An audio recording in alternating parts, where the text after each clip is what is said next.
이죠. 자유한국당이 이낙연 총리 때부터 이제 발목 잡기를 시작해서 지금까지 그러면서 계속 어깃장을 놓고 있는 상태로 갔고 네. 그 상태에서 현재 김상조 위원장하고 강경호 외교장관이 임명이 됐고요.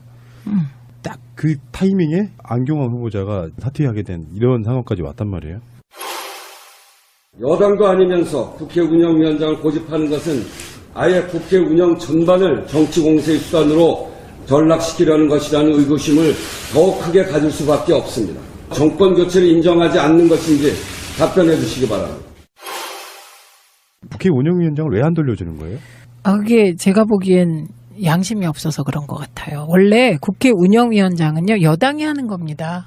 달라고 하고 있는 걸로 알고 있는데. 예, 하고 있는데 안 주는 거예요. 그냥 운영위를 안 하면 돼요. 뭐 안 하면 저희가 손해 볼 거 없어요.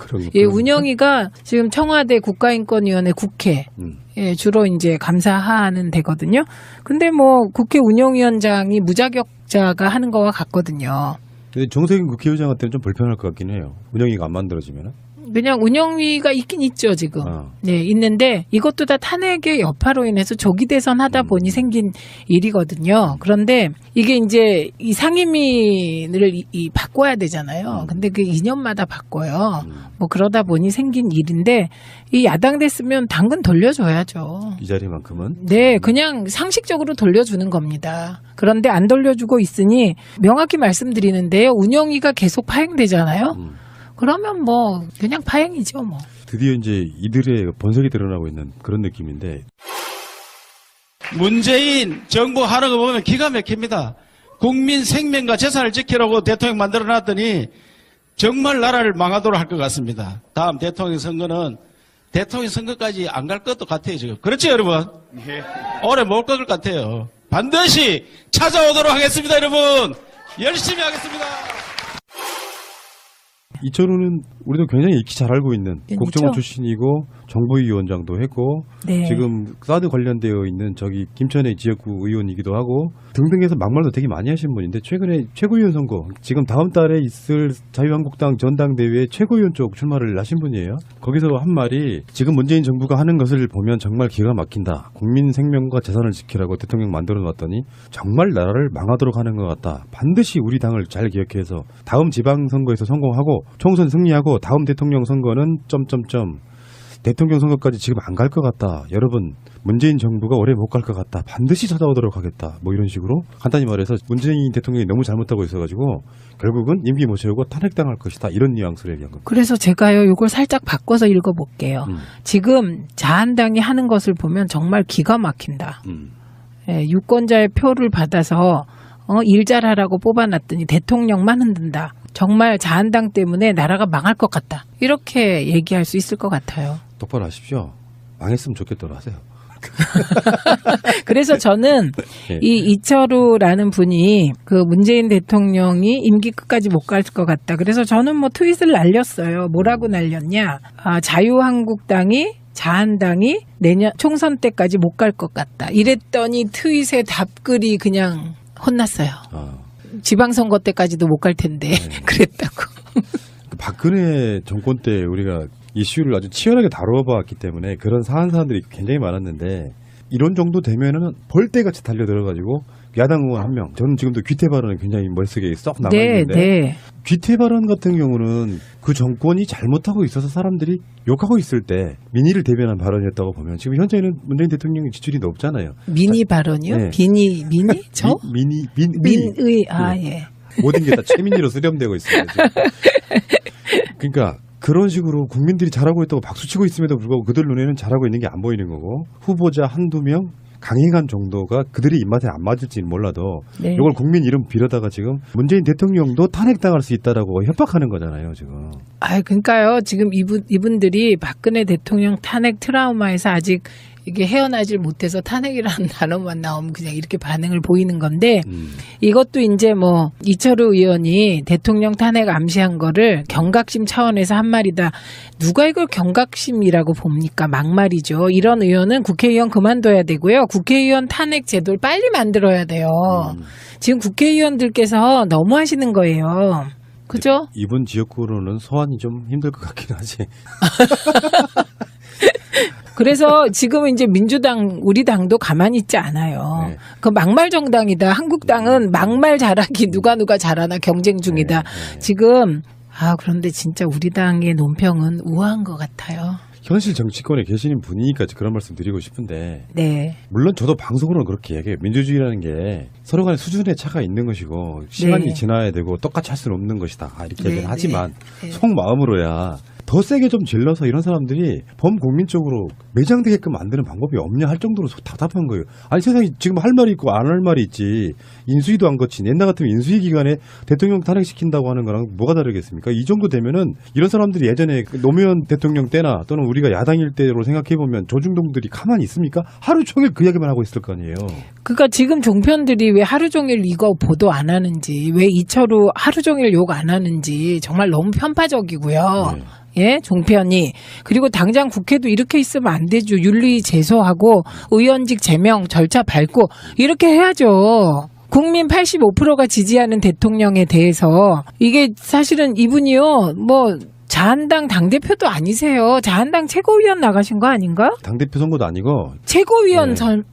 너무하세요. 물론 당대표가 그럼 더 큰일이지만 그래서 이거는 그냥 있으면 안 되고 어떻게 하죠? 1인 시위라도 하러 나가야 될까? 그러니까 요게 이제 그쪽 입장에서만 조금만 더 생각을 해보자고 하면 굳이 이해하려고 왜 그러세요? 그래야 분석이 되니까. 네. 그러니까 이쪽에서 센 발언을 하면 할수록 자기들 당원들의 표가 많이 온다고 생각하는 거잖아요. 근데 이거는요. 그래서 그 14% 있잖아요. 탄핵에 마지막까지 반대한 14% 결집용이잖아요. 네. 왜냐하면 지금 자유한국당의 지지율이 딱 14% 됐더라고요. 그러네.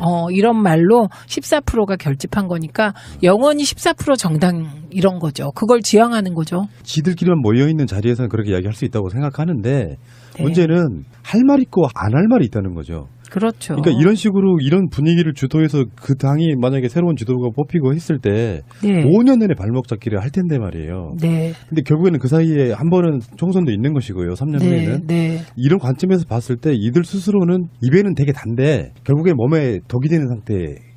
그렇죠. 독사과를 드시고 예. 계신 거죠.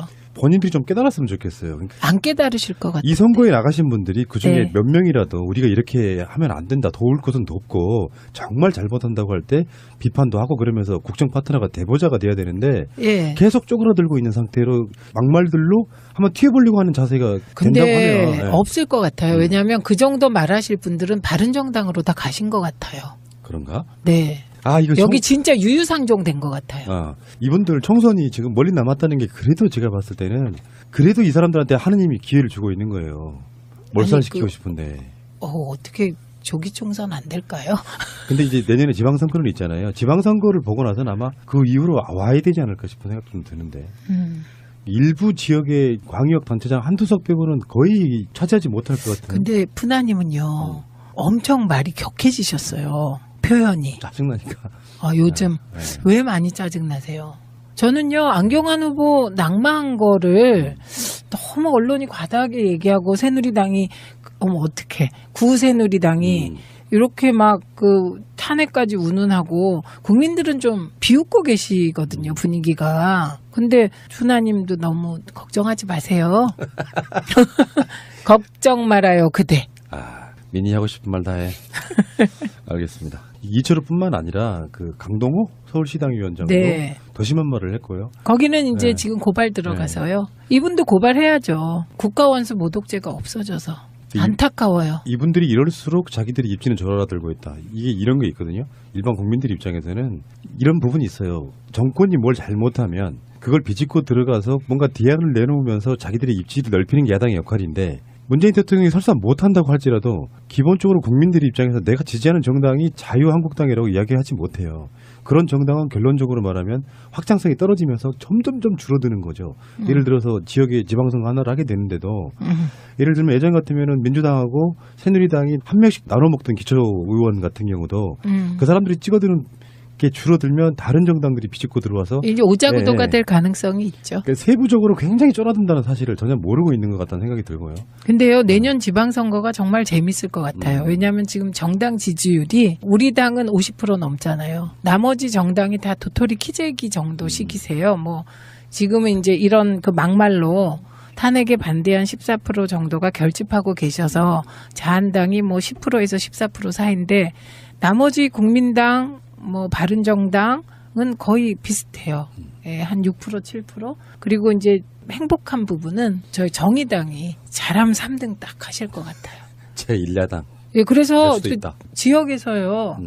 자한당이나 바른정당 하나, 그 다음에 우리당 하나, 그 다음에 한 분이 됐는데 그게 우리당이거나 정의당일 가능성이 크다니까요. 기초의원들은 중선거구제 이런 게 좀 있죠. 네, 아직도. 중대선거구예요. 그러니까 정의당이 될 가능성이 있어요. 그러면 이게 지방의회에 혁명이 일어날 거예요. 그러면 그 조직의 뿌리가 흔들리기 시작하면 결국에는 와야 되는 거잖아요. 그렇죠. 그래서 우리는 어쨌든 바른정당 정도가 보수를 재결집해서 보수가 재혁신되길 바라죠. 근데 이분들도 근데 뭐 요즘 청문회 정부에서 보니까 비슷하다고만.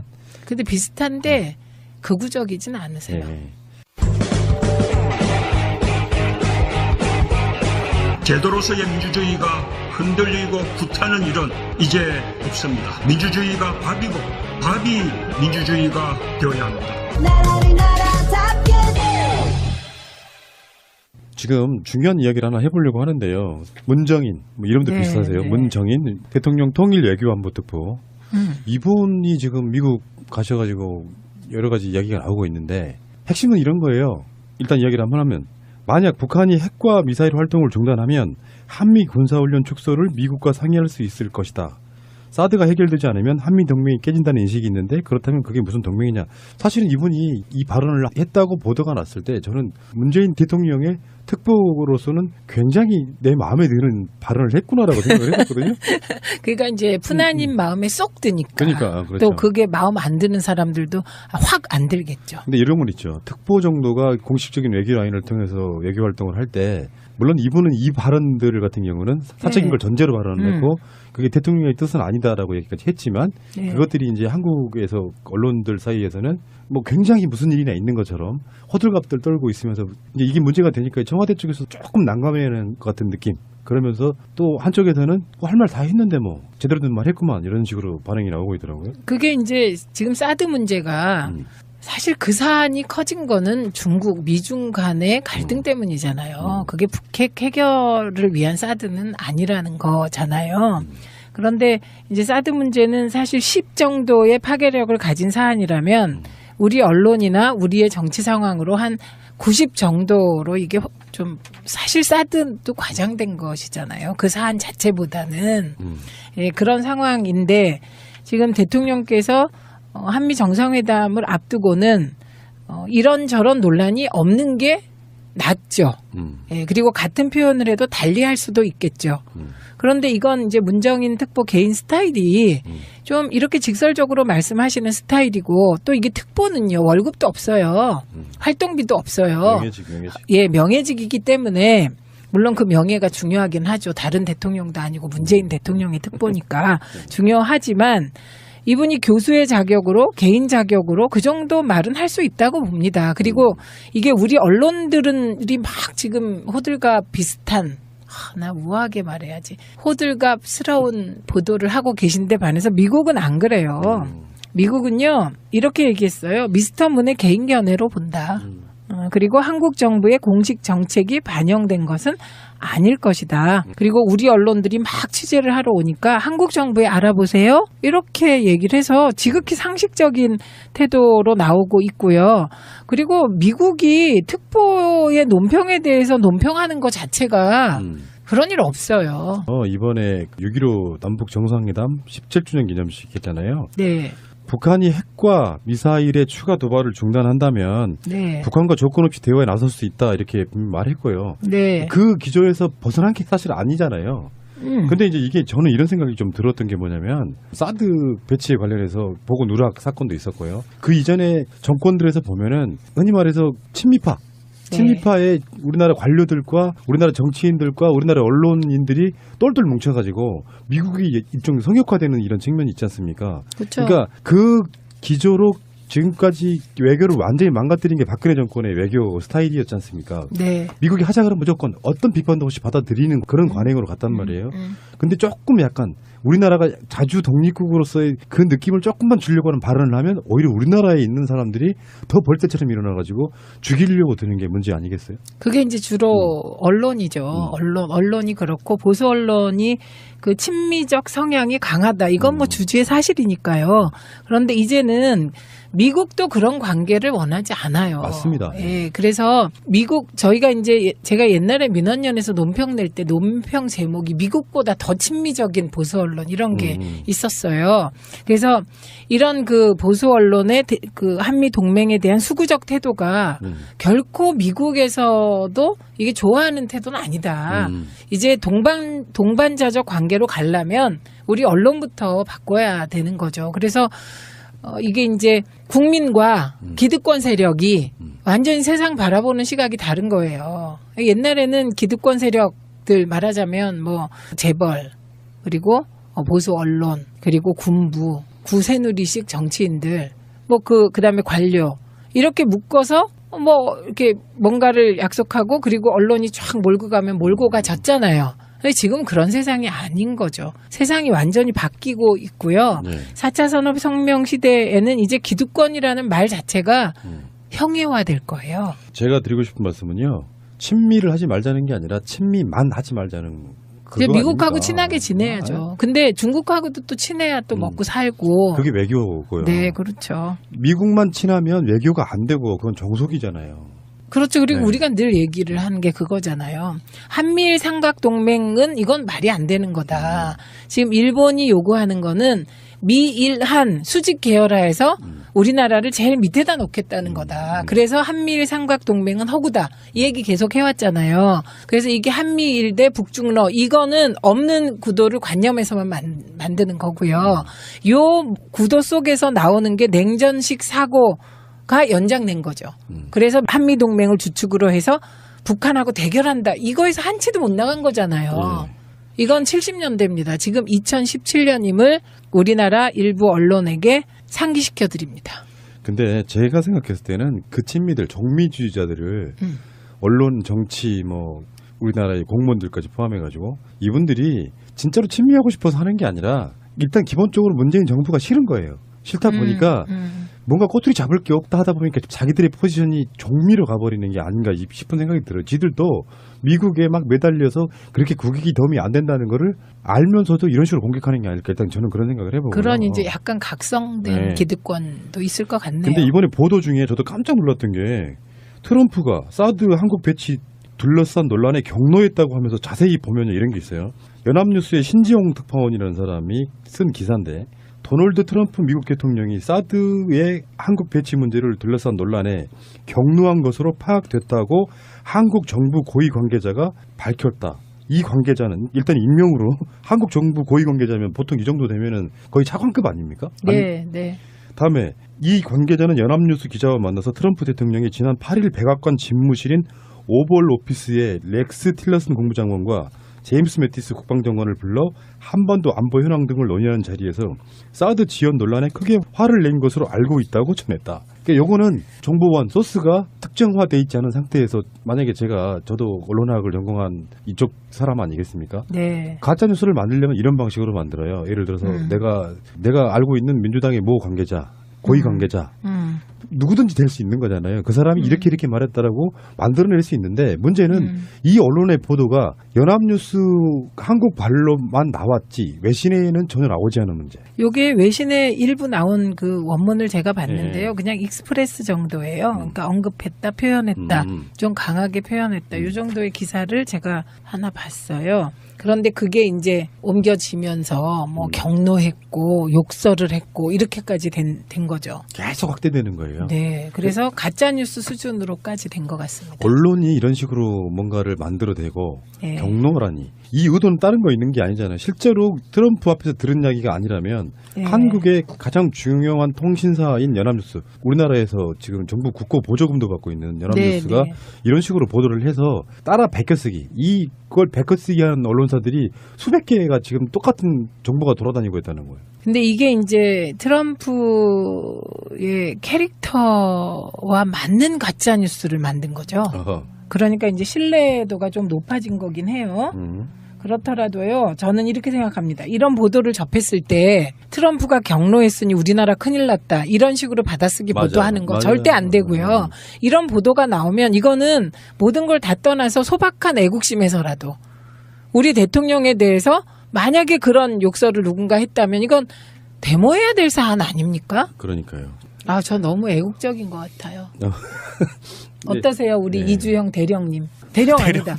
막 좋아한다. 대위를 대령이라고 하니까 역시 다 좋아한다. 아, 실장님 네. 군인이셨잖아요. 네네네. 학사장교셨어요? 아니면 뭐 삼사장교였어요. 삼사장교였어요? 네. 실제로 군인들은 생각했을 때 네. 뭐 주한미군이라든지 미국이라든지 또는 우리 자주국방이라든지 네. 이런 관점에서 지금 문재인 정부가 하려고 하는 게 맞는 거잖아요. 그렇죠. 네. 네. 속마음이 어쨌건 간에 그들은 노무현 대통령이 반미주의자인 것인 오도하고 이렇게 분리를 시키려고 노력을 했을 거라고 보고 사실은 노무현 대통령 방식이 맞는 거잖아요. 아까 네. 그게 맞아요. 네. 그러니까 친미만 하면 안 되는 거고 친미도 네. 해야 된다 주의가 맞아야 되는데 네. 실제로 군인 장교 입장에서 보면 네. 우리나라 군인들이라 이렇게 갖고 있는 어떤 기본적인 잘못된 부분들이 굉장히 많지 않아요. 위에 정말 윗대가리들, 네네. 별들. 네. 네네네. 그렇게 생각하고 있습니다. 위에 그러니까 아, 별들이 문제가 그러니까, 많나요? 뭐 실제로 문제가 많은지는 잘 뭐 음. 밝혀진 거 외에는 잘 모르겠지만 저희 같은 이제 위관급 아래에 있는 간부들은 자주국방하면서 솔직히 자긍심이 생기고 뭐 이런 부분이 측면이 있는데 너무 미군에 이제 의존하다 보면 솔직히 좀 아쉬운 감이 있죠. 물론 필요하지만 네. 미군이 필요하지만 이제 우리도 자주해서 자주국방에서 평시작전권을 가져온다거나 정시작전권을 가져온다거나 이런 부분에 있어서 군의 사기가 확실히 올라가는 측면이 확실히 있는 거죠. 저도 장교 한번 해보는 게 꿈이었는데 제 소원 이루신 분이 저기 계시네. 중대장까지 하시고 내려오신 거예요? 그 중대장이 핵심이죠. 작전에 이렇게 몇 명 데리고 막 작전하고 막 그 영화에서 그렇죠. 보병 작전을 했을 때 중대장이 이제 맞아요. 네. 그래갖고 막 가서 제일 많이 죽는 것도 중대장이죠. 실제로요. 중대장이면은 저희 부대는 중대장이 이거 웃으면 안 되는데. 그러니까 제가 나온 문재인 대통령 나온 부대는 중대장이 팀장이에요. 그러니까 핵심인 네. 거야, 그죠? 작전에. 팀장인데 몇 명 안 되고 일반 보병은 사실 한 200명, 160명, 200명 거느리는 그럼 어마어마하신 분. 대위는 높은 거네. 그렇죠. 네, 뭐 제가 너무 보병이었으면 휘하에 최소한 한 160명 정도는 거느리고. 100명 초반대 정도. 네. 네. 그럼 막 훈련도 시키고 그랬어요? 그렇습니다. 네. 막 그게요. 때리고? 그 때리진 않았어요. 혹시나 독립부대 가면은 중대장이면요 거의 하늘 같은 분이에요. 그러니까 예를 들어서 무슨 뭐 여단, 뭐 연대, 직할에 있는 중대장이면 굉장히 많은 건데 독립된 부대들이 가끔씩 있거든요. 거기 가면은 거의 중대장이면 신이죠, 신. 정말 높으신 분이죠. 그분이 세상에. 옆에 계십니다. 어머. 20대들에게 그렇습니다. 그리고 20대에 그렇다는 게 얼마나 중요해요. 실제로 이제 대대장 정도 되면 그래도 조금 먼 관계고 중대장은 자기 부대 내에서 가장 높은 사람이라 지나가면 있잖아요. 신병들은 거의 목소리가 복도가 떠나갈 정도로 지르죠. 충성! 이렇게. 네, 심각하죠. 충성! 되게 즐기셨을 것 같아요. 장교로 군대 가신 분들은 그런 생각 하셨을 거예요. 그 실상을 알고 있다 그러면 실제로 우리나라 군대가 지금 할 수 있는 거 하나도 없어요. 평시 작전권 그는 있고 있죠. 네, 전시 작전권이 전시 없습니다. 작전권이 네, 없는 네. 거죠. 그러니까 진짜 군인들 가끔씩 계시잖아요. 이번에 영입했던 분도 계시는데 그런 분들 몇 분 빼고는 다 미국의 눈치 봐가지고 좋은 자리 가고 뭐 로비스트 하고 이런 식으로 그냥 방산비리 해먹고 그냥 계속 그런 식으로 떠나는 거예요. 아니 그러니까 그게요. 지금 여기 얘기한 위관급, 영관급, 영관 중에 소령까지는 좀 애국심으로 무장돼 있을 것 같은데요. 진짜 말뚝 박혔다 싶으신 분들은 이제 진급을 위해서 하는 거예요. 그렇지. 진급을 자기 윗대가리 다 해주는데 결국 별다는 게 인생의 목표가 되는 거고. 근데 진짜 옛날에 제 친구는 자기 외삼촌인가 누가 그 육사 나와갖고 소령인데요. 맨날 집에 돼지고기 갖고 왔다? 유치해. 그래서 저 너무 신기했어요. 왜 군대에서 돼지고기를 가져오지? 그건 추사장이 갖고 왔을 가능성이 높아요. 예전에 지금은 네. 그런 일은 없습니다. 자신할 수 예전이죠. 물론 있어요? 저 대학교 때예요. 네, 요즘은 체계가 굉장히 좀 잘 잡혀 있어가지고 그럼 금방 그 들통이 고기 납니다. 두근 그럼 두근 없어졌다 이렇게 족치고 일어나요. 맞아요. 그럴 수밖에 없는 게 병사들이 먹어야 될 거를 빼오는 거죠. 가져오는 거죠. 그럼 그것도 군수 비리예요. 네, 맞습니다. 그렇죠. 이게 그 작은 비리죠. 네. 고기 이제 한 점밖에 안 오는 거지 그것 때문에. 한 5점 들어가야 되는 고기. 네. 어머, 그래 그 고기나 좀 자, 먹었는데. 얘기가 일단 좀 샜는데요. 네. 이 언론의 이런 문제, 실제로 이 사람들도 정리하고 싶은 생각은 없어 보이는데 미국이란 훨씬 더 막강한 파워를 가진 권력에게 이간질이 되는 것 같은 그런 느낌이에요. 그거는 네. 저희가 민원연에서요, 그 노무현 정부 시절에 주로 한 게 그런 이간 보도를 찾아내는 건데 뭐냐면 뉴욕타임즈 보도를 왜곡해서 외신이라고 우리 언론들이 보도하고 그랬다니까요. 그것만 찾기도 했어요. 문정인 특보, 사실 또 이런 분들이 한쪽으로만 계속 썰려가고 청와대라는 곳은 막 지를 수 없는 곳이라 내부적으로는 문정인 특보가 할 말 사실 한 것 같은데 뭐가 잘못이냐 하지만 한쪽으로는 만나기 직전에 감정 상해 있으면 언론들에 의해서 감정이 상해가지고 결국은 직접 대화도 안 하고 감정 상한 상태로 만날 수는 없는 거잖아요. 네, 근데 언론들이 그 이간질을 막 해이되고 있는 거잖아요 지금. 네, 근데 트럼프 대통령도 문재인 대통령을 만나면 네, 이런 지도자가 있구나 감격할 수도 있어요. 에이, 너무 기대하지 마시고요. 그분 탄핵될 것 같은데 시간이 좀 걸리겠지만. 그분은 사실 탄핵감이죠. 러시아 정보기관이 미국 대선에 관여했다는 거는 우리나라 같으면 어떻겠어요? 그래놓고 그거 수사한 FBI 국장 잘라버려. 네. 그분 탄핵이에요. 예, 그거 탄핵 이건- 못하면 바보 같은 짓이지. 저는 되자마자 우리가 탄핵될 것 같다고 민정당에서 얘기했었잖아요. 그러니까 탄핵돼야 되는 분위기긴 하지만 그래도 현실적으로 존재하는 권력이기 때문에 그리고 또 문재인 대통령 지지율이 뭐 이제 요즘에 조금 더 떨어져가지고 70 한 5% 뭐 나오고 그러던데 떨어져서 75. 또 미국 갔다 오시면 또 한 5% 오를 거 뭐.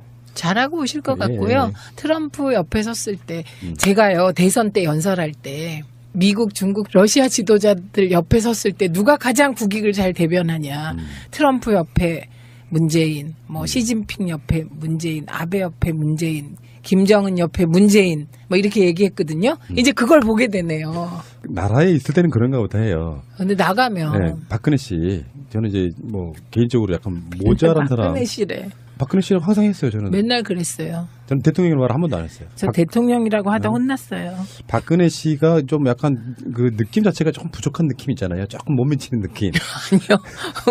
시진핑하고 옆에 서거나 푸틴하고 옆에 서거나 그 당시에 오바마 옆에 서거나 오바마하고는 뭐 회견할 때 보면 뭐 딴 생각하고 있다가 뭐 콧소리 뻑뻑해대고 아베하고 서거나 할 때 자랑스럽지가 않았어요. 그 막 신나게 뭔가를 우리나라를 위한 걸 따올 것 같지가 않고 뭔가 당하고는 느낌이 들어서 좀 불편했는데 처음으로 이제 외교 무대에 나가서 트럼프하고 어떤 모양으로 뭘 가져올지 실제로 외교라는 건 사실 별거 없다고 생각하거든요. 서로 간에 서로를 존중해주면서 그렇게 만들어진 화기애애한 분위기가 낳는 파생효과 그게 저는 외교라고 보는 거라서 그러니까 이제 악수할 때 악력도 아마 트럼프보다 문재인 대통령이 세실 것 같고요. 그 얼굴 패권이라는 거는 그냥 패권이 아니라 인품과 이런 게 다 적절히 결합 이렇게 잘 믹스된 거라 그래서 같이 이렇게 서 있는 것만 상상해도 아주 즐겁지 않아요? 상업적인 장사꾼과 인권 변호사의 전력이 그쵸. 주는 네. 아마 효과도 분명히 있을 거라고 생각이 들고요. 네. 미국에서 만난 두 사람의 모습이 저는 세계적으로 굉장히 화제가 될 거라고 봅니다. 기대가 되고요. 지금 이런 논란은 아무것도 아니야. 네. 이게 사실 강경원 후보자라도 이런 논란은 아무것도 아니고 그럼요. 실제로 지금 자유한국당 사람들이 봤을 때도 미국의 그런 외교 무대에서 활약하는 문재인 대통령 보면 탄핵을 거론하고 있는 이런 무식한 놈들 진짜 아유. 자 알겠고요. 누울 자리를 보고 다리를 뻗으세요. 네 알겠습니다. 자한당님들. 좀 안 맞았나? 네. 네. 수고하셨고요. 오늘 네. 까만권 3장 획득하고 가시는 거로. 3장밖에 안 돼요. 아까 중간에 한 장 또 줘서 4장 아니에요? 그런가요? 4장 그럼 드리고요. 그리고 지금 마지막에 그냥 한 장 더 써서 5장? 네. 5장. 그리고 이주영 실장님은 다음 주부터 좀 비중을 더 늘려주실 수 있도록 한번 뭔가 짜볼게요. 오늘 급작스럽게 들어오셔가지고. 군대 사병 얘기 좀. 자, 알겠습니다. 더운 날씨에 지금 오셨다가 바로 이제 김상조 위원장 네. 또 만나 뵈시러 가야 되고. 네. 자, 열일하시는 최민희 의원님 조심히 돌아가시고요. 우리 당이 만약에 새로운 지도부가 뽑히고 했을 때 네. 5년 내내 발목 잡기를 할 텐데 말이에요. 네. 근데 결국에는 그 사이에 한 번은 총선도 있는 것이고요. 3년 네. 후에는. 네. 이런 관점에서 봤을 때 이들 스스로는 입에는 되게 단데 결국에 몸에 덕이 되는 상태. 그렇죠. 독사과를 드시고 예. 계신 거죠.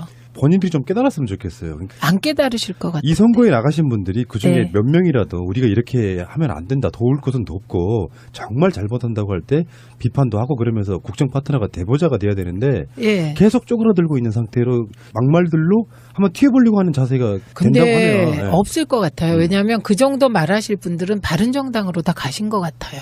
그런가? 네. 아, 이거 여기 진짜 유유상종 된 것 같아요. 이분들 총선이 지금 멀리 남았다는 게 그래도 제가 봤을 때는 그래도 이 사람들한테 하느님이 기회를 주고 있는 거예요. 몰살시키고 싶은데. 어떻게 조기 총선 안 될까요? 근데 이제 내년에 지방선거는 있잖아요. 지방선거를 보고 나서는 아마 그 이후로 와야 되지 않을까 싶은 생각 좀 드는데. 일부 지역의 광역 단체장 한두 석 빼고는 거의 차지하지 못할 것 같은. 근데 푸나님은요, 엄청 말이 격해지셨어요. 표현이. 짜증나니까. 요즘 왜 많이 짜증나세요? 저는요, 안경환 후보 낙마한 거를 너무 언론이 과다하게 얘기하고 새누리당이 어떡해. 구새누리당이 이렇게 막 그 탄핵까지 운운하고 국민들은 좀 비웃고 계시거든요, 분위기가. 근데 푸나님도 너무 걱정하지 마세요. 걱정 말아요, 그대. 민희 하고 싶은 말 다 해. 알겠습니다. 이철우뿐만 아니라 그 강동호 서울시당 위원장도 네. 더 심한 말을 했고요. 거기는 이제 네. 지금 고발 들어가서요. 이분도 고발해야죠. 국가원수 모독죄가 없어져서. 안타까워요. 이분들이 이럴수록 자기들이 입지는 졸아들고 있다. 이게 이런 게 있거든요. 일반 국민들 입장에서는 이런 부분이 있어요. 정권이 뭘 잘못하면 그걸 비집고 들어가서 뭔가 디안을 내놓으면서 자기들의 입지를 넓히는 게 야당의 역할인데 문재인 대통령이 설사 못한다고 할지라도 기본적으로 국민들 입장에서 내가 지지하는 정당이 자유한국당이라고 이야기하지 못해요. 그런 정당은 결론적으로 말하면 확장성이 떨어지면서 점점점 줄어드는 거죠. 예를 들어서 지역에 지방선거 하나를 하게 되는데도 예를 들면 예전 같으면 민주당하고 새누리당이 한 명씩 나눠 먹던 기초의원 같은 경우도 그 사람들이 찍어드는 게 줄어들면 다른 정당들이 비집고 들어와서 이제 오자구도가 될 가능성이 있죠. 그러니까 세부적으로 굉장히 쫄아든다는 사실을 전혀 모르고 있는 것 같다는 생각이 들고요. 근데요, 내년 지방선거가 정말 재밌을 것 같아요. 왜냐하면 지금 정당 지지율이 우리 당은 50% 넘잖아요. 나머지 정당이 다 도토리 키재기 정도씩이세요. 뭐 지금은 이제 이런 그 막말로 탄핵에 반대한 14% 정도가 결집하고 계셔서 자한당이 뭐 10%에서 14% 사이인데 나머지 국민당 뭐 바른정당은 거의 비슷해요. 예, 한 6%, 7%. 그리고 이제 행복한 부분은 저희 정의당이 잘하면 3등 딱 하실 것 같아요. 제1야당. 예, 그래서 수도 있다. 지역에서요. 자한당이나 바른정당 하나, 그다음에 우리당 하나, 그다음에 한 분이 됐는데 그게 우리당이거나 정의당일 가능성이 크다니까요. 기초의원들은 중선거구제 이런 게 좀 있죠. 네, 아직도. 중대선거구예요. 그러니까 정의당이 될 가능성이 있어요. 그러면 이게 지방의회의 혁명이 일어날 거예요. 그러면 그 조직의 뿌리가 흔들리기 시작하면 결국에는 와야 되는 거잖아요. 그렇죠. 그래서 우리는 어쨌든 바른정당 정도가 보수를 재결집해서 보수가 재혁신되길 바라죠. 근데 이분들도 근데 뭐 요즘 청문회 전국에서 보니까 비슷하다고만. 근데 비슷한데 극우적이진 않으세요. 네. 제도로서의 민주주의가 흔들리고 구타는 일은 이제 없습니다. 민주주의가 밥이고 밥이 민주주의가 되어야 합니다. 나라를 나라답게 지금 중요한 이야기를 하나 해보려고 하는데요. 문정인, 뭐 이름도 네, 비슷하세요. 네. 문정인 대통령 통일외교안보특보.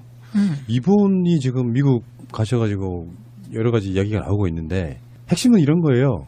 일단 이야기를 한번 하면 만약 북한이 핵과 미사일 활동을 중단하면 한미 군사훈련 축소를 미국과 상의할 수 있을 것이다. 사드가 해결되지 않으면 한미 동맹이 깨진다는 인식이 있는데 그렇다면 그게 무슨 동맹이냐. 사실은 이분이 이 발언을 했다고 보도가 났을 때 저는 문재인 대통령의 특보로서는 굉장히 내 마음에 드는 발언을 했구나라고 생각을 했거든요. 그러니까 이제 푸나님 마음에 자유한국당이 이낙연 총리 때부터 이제 발목 잡기를 시작해서 지금까지 그러면서 계속 어깃장을 놓고 있는 상태로 갔고 네. 그 상태에서 현재 김상조 위원장하고 강경호 외교장관이 임명이 됐고요. 딱 그 타이밍에 안경환 후보자가 사퇴하게 된 이런 상황까지 왔단 말이에요. 여당도 아니면서 국회 운영위원장을 고집하는 것은 아예 국회 운영 전반을 정치 공세의 수단으로 전락시키려는 것이라는 의구심을 더욱 크게 가질 수밖에 없습니다. 정권 교체를 인정하지 않는 것인지 답변해 주시기 바랍니다. 국회 운영위원장을 왜 안 돌려주는 거예요? 그게 제가 보기엔 양심이 없어서 그런 것 같아요. 원래 국회 운영위원장은요 여당이 하는 겁니다.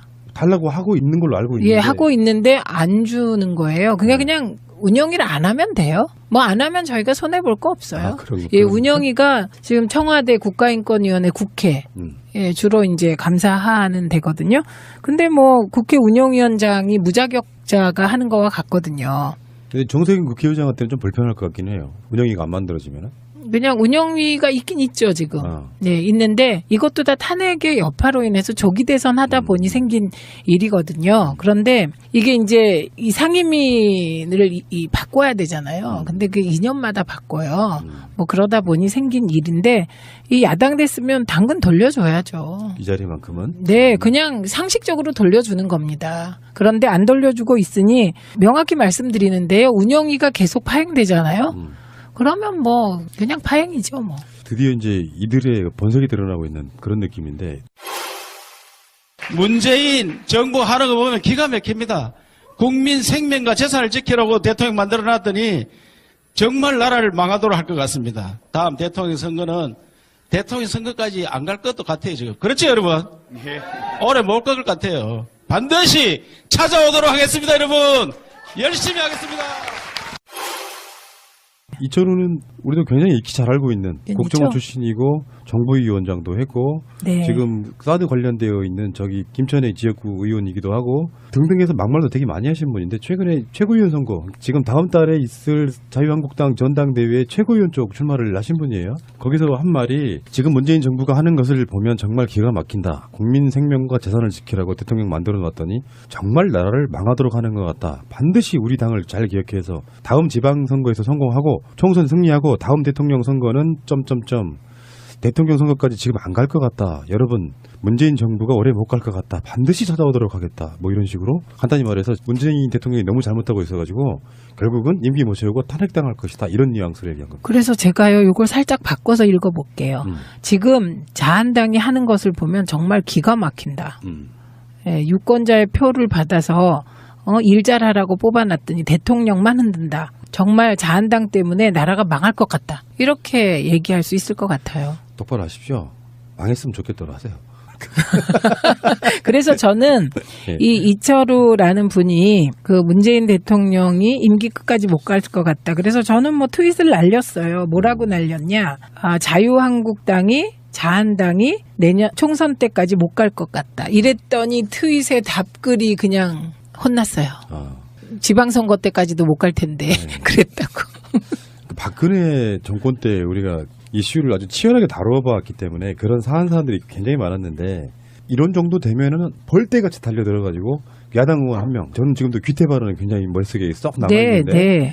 귀태 발언 같은 경우는 그 정권이 잘못하고 있어서 사람들이 욕하고 있을 때 민의를 대변한 발언이었다고 보면 지금 현재는 문재인 대통령이 지출이 높잖아요. 민의 발언이요? 네. 민의? 저? 민의. 예. 모든 게 다 최민희로 수렴되고 있어요. 지금.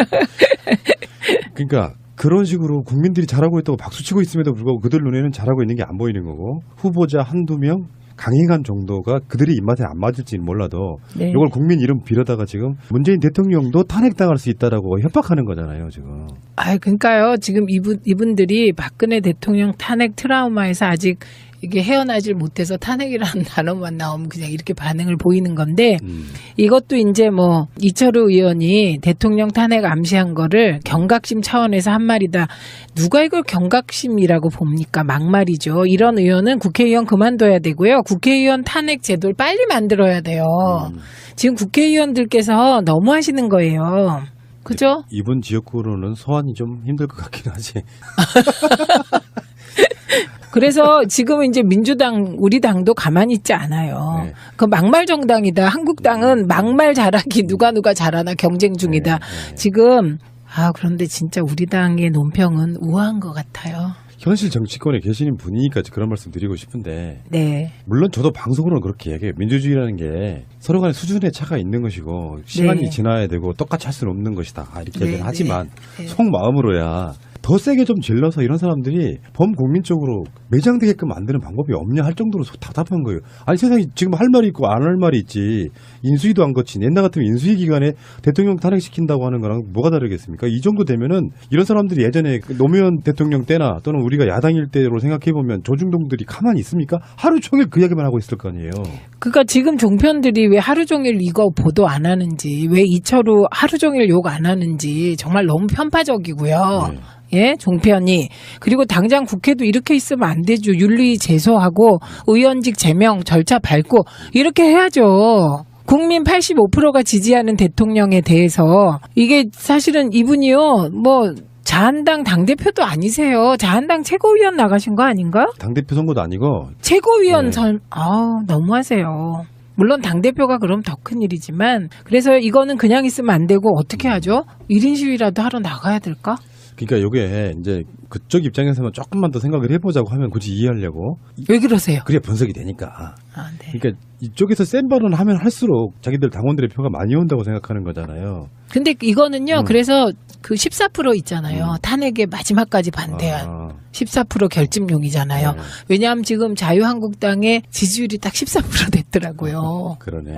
이런 말로 14%가 결집한 거니까 영원히 14% 정당 이런 거죠. 그걸 지향하는 거죠. 지들끼리만 모여있는 자리에서는 그렇게 이야기할 수 있다고 생각하는데 네. 문제는 할 말 있고 안 할 말이 있다는 거죠. 그렇죠. 그러니까 이런 식으로 이런 분위기를 주도해서 그